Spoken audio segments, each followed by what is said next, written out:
क्या लगता बाबू नहीं आएंगे? जरूर आएंगे, पूरा मधुबनी हिलाएंगे।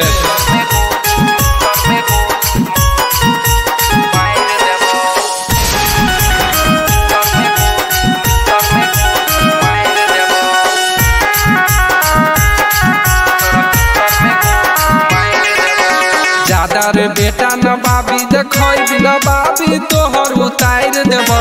ज्यादा रे बेटा न बाबी देखई न बाबी तोहर उतार देबो।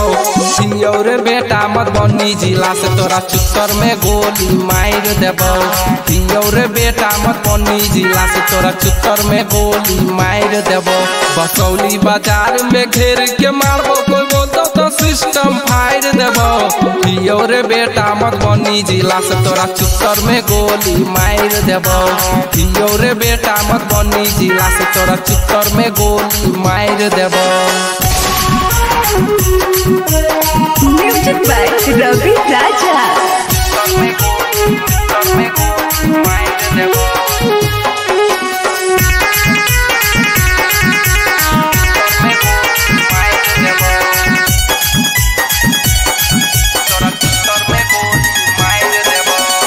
जिए के हो दुनिया में तो शांति से झीले। छौरा मधुबनी वाला पापा जी से मिलले। जिए के हो दुनिया में तो शांति से झीले। छौरा मधुबनी वाला पापा जी से मिलले। नसु से तोहरा कतरा कतरा खून के हम उतार देबो। पियो रे बेटा मधुबनी जिला से तोरा चुत्तर में गोली मार देबो। पियो रे बेटा मधुबनी जिला से तोरा चुत्तर में गोली मार देबो।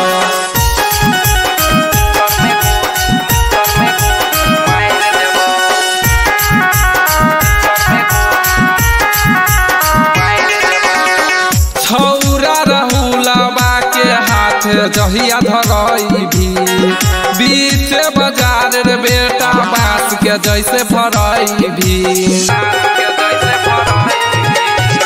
छौरा रहुला बाके हाथ जहिया धरई भी बीच बाजार रे बउआ बास के जैसे फरई भी। घर से खींच के मारबो रे बेटा छत पर से उतार देबो। पियो रे बेटा मधुबनी जिला से तोरा चुत्तर में गोली मार देबो। पियो रे बेटा मधुबनी जिला से तोरा चुत्तर में गोली मार देबो।